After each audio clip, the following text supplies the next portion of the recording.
कहानी की शुरुआत एक घर को दिखाते हुए होती है और इस घर में दो लोग रहते थे जो कि हस्बैंड वाइफ थे। उनकी शादी को काफी साल हो गए थे लेकिन अभी तक उनका कोई बेबी नहीं था। उनमें वाइफ का नाम टोरी और हस्बैंड का नाम काइल होता है। तभी टोरी को घर के बाहर से किसी चीज की आहट सुनाई देती है, इसीलिए वो बेड से उठकर विंडो के पास आती है चेक करने के लिए। लेकिन तभी अचानक से एक जोरदार ब्लास्ट की आवाज सुनाई देती है और जब टोरी घर से बाहर देखती है तो वहाँ पर एक रेड कलर की लाइट चमक रही होती है। उस लाइट को देखकर ऐसा लग रहा था कि जैसे वहाँ पर कोई उड़कर गिरा हो। तब लाइट को दिखाते हुए अगले सीन में हम एक छोटे से बच्चे की वीडियो क्लिप को देखते हैं। फिर कहानी में 10 साल गुजर जाते हैं। हम उस वीडियो वाले बच्चे को देखते हैं जो कि अब बड़ा हो चुका है और इस बच्चे का नाम होता है ब्रेंडन। असल में ये बच्चा किसी और का नहीं बल्कि टोरी और काइल का होता है। अब रात के टाइम जब ब्रेंडन सो रहा होता है तो उसकी मदर टोरी अपने रूम में बैठकर पेंटिंग्स बना रही होती है। तब उसी टाइम हम गैरेज में रखे लकड़ी के एक टुकड़े को देखते हैं जिसके नीचे से रेड लाइट के साथ साथ कुछ डरावनी आवाजें भी आती हैं। तभी अचानक से ब्रेंडन जो कि अपने रूम में सो रहा था वो जोर जोर से हिलने लगता है। अब ये सारी आवाजें टोरी को भी सुनाई दे रही थी लेकिन वो इस पर ज्यादा ध्यान नहीं देती और इन्हें इग्नोर करती है। उधर ब्रेंडन अपने बेड से उठता है और विंडो से नीचे कूद जाता है और जब टोरी को ये आवाज सुनाई देती है तो वो घर से बाहर आती है चेक करने के लिए, लेकिन वो देखती है कि वहाँ पर कुछ नहीं हुआ, सब कुछ नॉर्मल है। इसीलिए वो वापस से घर के अंदर जाने लगे, लेकिन तभी कोई उसके पीछे से तेजी से वहाँ से गुजरता है। अब टोरी समझती है कि ये ब्रेंडन है जो उसे डराने की कोशिश कर रहा है, इसीलिए वो उस आवाज को फॉलो करते हुए गैरेज में पहुँच जाती है। तो वो देखती है कि ब्रेंडन अपने घुटनों के बल बैठा हुआ है और वो जोर जोर से बेसमेंट के दरवाजे को खोलने की कोशिश कर रहा है, लेकिन बेसमेंट के उस दरवाजे पर लॉक लगा हुआ है। अब टोरी ये सीन देखकर काफी हैरान हो जाती है और वो ब्रेंडन को वहाँ से खड़ा करके उसे रिलैक्स करने की कोशिश करती है। असल में ये वही जगह होती है जहाँ से कुछ टाइम पहले रेड रोशनी के साथ साथ कुछ डरावनी आवाजें भी आ रही थी। नेक्स्ट डे ब्रेंडन और काइल एक फर्नीचर को रिपेयर कर रहे होते हैं। तब यहाँ पर काइल अपने बेटे ब्रेंडन से कहता है कि मैं कुछ जरूरी सामान लेने के लिए जा रहा हूँ, इसीलिए तब तक तुम मशीन के जरिए ग्राउंड की घास को काट देना। अब काइल के जाने के बाद ब्रेंडन उस मशीन को स्टार्ट करने की कोशिश कर रहा होता है, लेकिन इतनी कोशिश करने के बावजूद भी वो मशीन स्टार्ट ही नहीं होती। इसी वजह से ब्रेंडन को उस मशीन पर काफी गुस्सा आता है, इसीलिए वो जोर से उस मशीन की पुली खींचता है जिसकी वजह से वो मशीन जो कि इतनी भारी थी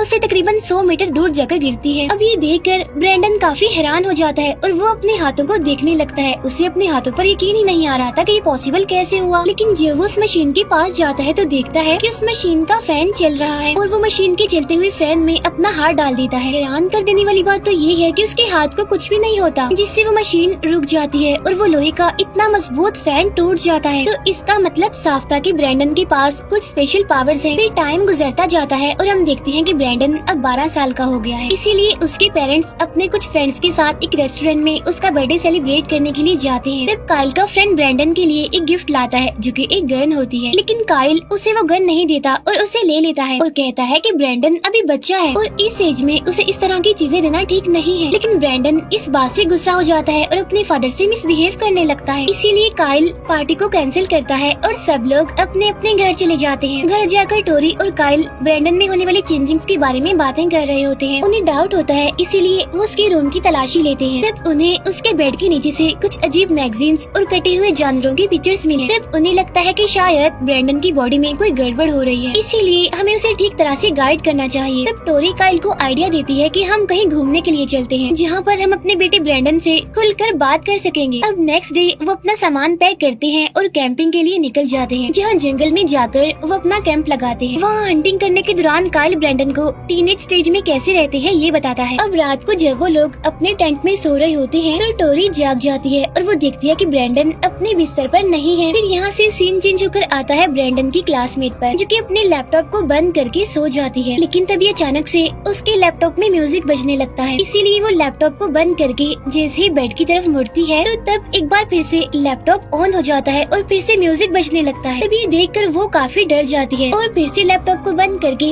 इस बार उन पर बुक्स रख देती है, लेकिन तभी उसे कर्टन्स के पीछे से एकदम ब्रेंडन दिखाई देता है जिसकी वजह से वो काफी डर जाती है और चिल्लाती है।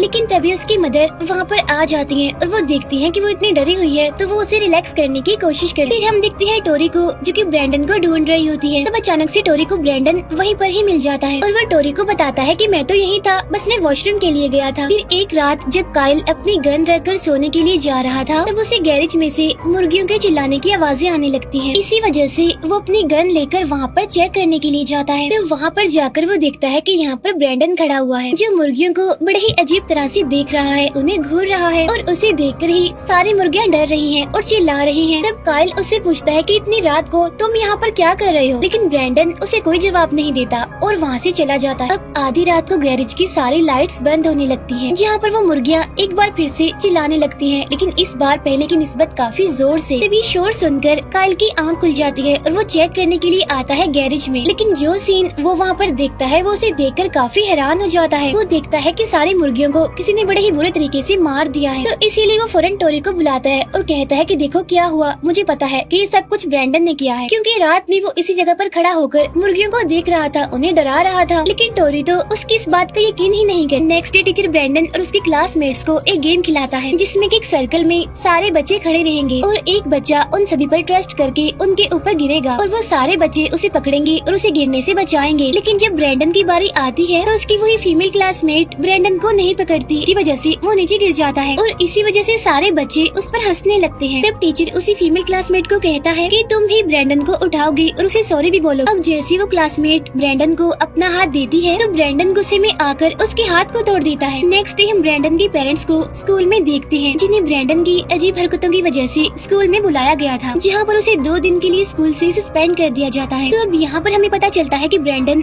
टोरी और काइल का बच्चा नहीं है। इसके बाद जब वो लोग घर आते हैं तो टोरी काइल को बताती है कि हमने जिस चीज को गैरेज के नीचे छुपाया है वो ब्रैंडन को अपनी तरफ अट्रैक्ट कर रही है, क्योंकि मैंने ब्रैंडन को कई बार उस दरवाजे को खोलने की कोशिश करते हुए देखा है। अब रात को फिर से उसी दरवाजे के नीचे रेड लाइट दिखाई देती है और इस बार तो साथ साथ हमें एक एलियन लैंग्वेज भी सुनने को मिलती है। अब ब्रैंडन अपने बिस्तर से उठता है और उसी दरवाजे की तरफ जाने लगता है। वो वहाँ पर जाकर इस बार उस लॉक को तोड़ देता है जो कि उस दरवाजे पर लगा हुआ है, जिसके बाद हम देखते हैं कि वो लाइट अब काफी तेज हो गई है। अब ये लाइट टोरी को भी दिख जाती है जो कि अपने रूम में बैठी हुई थी, इसीलिए वो वहाँ से भागते हुए गैरेज में आती है, जहाँ वो देखती है कि ब्रैंडन उस लाइट में फ्लाई कर रहा है। लेकिन जैसे ही वो उसके पास जाती है तो वो अचानक से नीचे गिर जाता है, जिसकी वजह से ब्रैंडन के हाथ पर चोट लग जाती है। ब्रैंडन उस चोट को देखकर काफी हैरान होता है, क्योंकि ये उसकी लाइफ की फर्स्ट इंजरी थी। उसी टाइम ब्रैंडन अपनी मदर से पूछता है कि मामा बताए अब कौन हूँ मैं। तब यहाँ पर टोरी उसे सारी सच्चाई बताती है, जिससे हमें पता चलता है कि वो बच्चा आज से तकरीबन 13-14 साल पहले हुए उस इंसिडेंट में मिला था। असल में ये बच्चा उनका अपना नहीं था, बल्कि उस टाइम उन्हें वहाँ घर के बाहर एक स्पेस क्राफ्ट मिला था और उसमें से उन्हें वो छोटा बच्चा मिला था। अब क्योंकि टोरी और काइल का कोई बच्चा तो था नहीं, इसीलिए उन्होंने उस बच्चे को अपने पास ही रख लिया और उस स्पेस क्राफ्ट को नीचे बेसमेंट में छुपा दिया था, जिसकी वजह से ये बात एक सीक्रेट बन गई, जिसके बाद किसी को भी नहीं, यहाँ तक कि ब्रैंडन को भी ये बात पता नहीं थी कि वो उनका बच्चा नहीं है। अब ये बात सुनकर ब्रैंडन को काफी गुस्सा आ जाता है और वो वहाँ से बाहर चला जाता है। तब उसकी आंखों से तेज रेड लाइट निकलने लगती है और वो कहता है कि मैं सबको मार डालूंगा, किसी को नहीं छोड़ूंगा। उधर हम ब्रैंडन की क्लासमेट को देखते हैं जो कि अपने लैपटॉप में काम कर रही होती है, लेकिन तभी अचानक से उसका लैपटॉप बंद हो जाता है, जहाँ वो देखती है कि उसके सामने खड़ा हुआ है ब्रैंडन। ब्रैंडन अपनी क्लासमेट को चिल्लाने और शोर मचाने से मना करता है और उससे कहता है कि मैं तुम्हारे लिए फ्लावर लेकर आया। तो वो बताती है कि मेरी मदर ने तुमसे बात करने के लिए मना किया है और तुमसे दूर रहने के लिए कहा है, इसीलिए मैं तुमसे बात नहीं कर सकती। और तभी अचानक से ब्रैंडन वहाँ से गायब हो जाता है।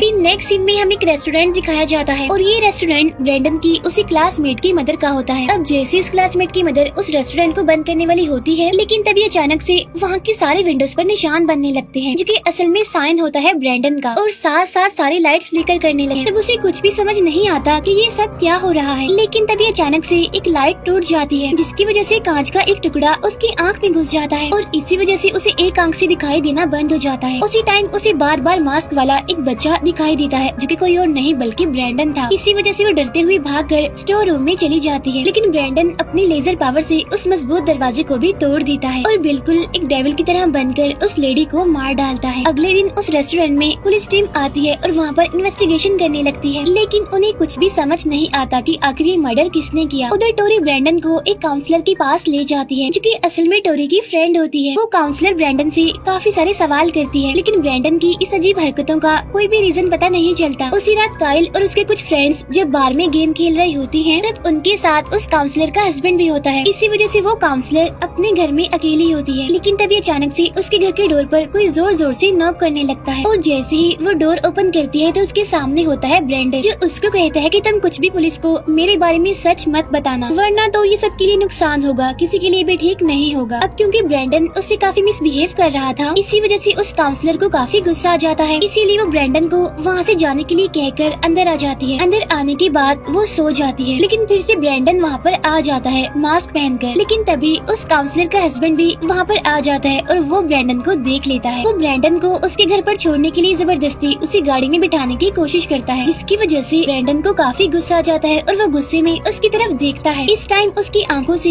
रेड कलर की लाइट भी निकल रही होती है। तब गुस्से से देखने की वजह से वो काफी दूर जाकर गिरता है, लेकिन फिर वो हिम्मत करके खड़ा होता है और अपनी गाड़ी लेकर ब्रैंडन का पीछा करने लगता है। लेकिन थोड़ी दूर आगे जाने पर उसकी गाड़ी खराब हो जाती है। लेकिन तभी उसे अपनी गाड़ी के सामने दिखाई देता है ब्रैंडन, जो कि हवा में फ्लाई कर रहा होता है। तो वो सोचता है कि शायद मैं ड्रंक हूँ, इसी वजह से मुझे ऐसा दिखाई दे रहा है। लेकिन फिर देखते ही देखते उसकी गाड़ी भी हवा में फ्लाई करने लगती है। तब ये देखकर वो काफी डर जाता है और फौरन ही उसकी गाड़ी आकर जमीन पर गिरती है और उसका मुंह जोर से स्टीयरिंग पर लगता है, जिसकी वजह से बुरी तरह उसके मुंह वाला हिस्सा टूट जाता है। तब ब्रैंडन उसके पास आकर उसके खून से अपना वही साइन बनाता है। उधर हम देखते हैं टोरी और काइल को, जो कि काफी वरीड होती हैं क्योंकि इतनी रात हो गई थी और ब्रैंडन अभी तक घर वापस नहीं आया था। लेकिन इतनी ही देर में वहाँ पर ब्रैंडन आ जाता है, लेकिन उसने शर्ट नहीं पहनी होती। तब टोरी उससे पूछती है कि तुम्हारी शर्ट कहाँ है। तब ब्रैंडन कहता है कि मैं अपने फ्रेंड्स के साथ खेल रहा था, लेकिन उन्होंने मुझे नीचे गिरा दिया, जिसकी वजह से मेरी शर्ट फट गई है और खराब हो गई है। वो शर्ट ब्रैंडन ने अपने हाथ में ही पकड़ी होती है। तब टोरी उससे वो शर्ट मांगे, लेकिन वो शर्ट को छुपा लेता है और अपने रूम में चला जाता है। तब ये देखकर टोरी और काइल समझ जाते हैं कि ब्रैंडन उनसे झूठ बोल रहा है और उनसे कुछ छुपा रहा है। उसी रात काइल की आंख खुल जाती है और वो देखता है कि टोरी अपने बेड पर नहीं है, इसीलिए वो टोरी को ढूंढते हुए पास के जंगल में आ जाता है, जहाँ पर वो देखता है कि एक स्पेस क्राफ्ट जमीन पर पड़ा हुआ है और टोरी उसके पास खड़ी हुई है, जिसके हाथ में एक छोटा सा बच्चा है। अब यहाँ पर टोरी काफी डरावनी लग रही थी, उसकी पूरी बॉडी से खून आ रहा था। अब टोरी काइल को उस बेबी को देखने के लिए कहती है, लेकिन वो बच्चा बहुत ही डरावना था। लेकिन तभी अचानक से फोन रिंग करता है और काइल की आंख खुल जाती है और वो देखता है कि वो तो अपने बेड पर ही है। असल में जो उसने अभी देखा था वो उसका नाइटमेयर था। और फोन पर टोरी की फ्रेंड वो काउंसलर होती है, जो उसे बताती है कि मेरे हस्बैंड का एक्सीडेंट हो गया है। इसीलिए वो दोनों फौरन हॉस्पिटल जाते हैं, जहाँ पर वो काउंसलर उनसे पूछती है कि क्या ब्रैंडन घर है। वो घर पहुँच गया। तब ये सुनकर काइल का शक यकीन में बदलने लगता है। नेक्स्ट मॉर्निंग काइल और टोरी ब्रैंडन से पूछते हैं कि उस काउंसलर के हस्बैंड की मौत कैसे हुई, क्या तुम उसके बारे में कुछ जानते हो? अगर जानते हो तो हमें बता दो, क्योंकि हम जानते हैं कि पिछली रात तुम उनके घर पर गए थे। तो ब्रैंडन कहता है कि मुझे कुछ नहीं पता, मैं इस बारे में कुछ नहीं जानता। लेकिन काइल काफी गुस्सा हो जाता है और डांटते हुए उससे बार बार इस बारे में पूछता है। लेकिन एक ही दम ब्रैंडन अपने एक हाथ से काइल को दूर दीवार पर फेंकता है। ऐसा करने के बाद ब्रैंडन अपने रूम में चला जाता है। अब ये सब देखकर काइल बहुत हैरान हो जाता है और उसे अब पूरा यकीन हो जाता है कि उस काउंसलर के हस्बैंड को किसी और नहीं बल्कि ब्रैंडन ने ही मारा है। लेकिन टोरी को अभी तक ऐसा नहीं लग रहा था, वो उसकी बात पे एग्री नहीं करती। इसीलिए ठीक उसी टाइम काइल ब्रैंडन के रूम में जाता है, जहाँ पर उसे ब्रैंडन की वो खून वाली शर्ट मिल जाती है। काइल उस शर्ट को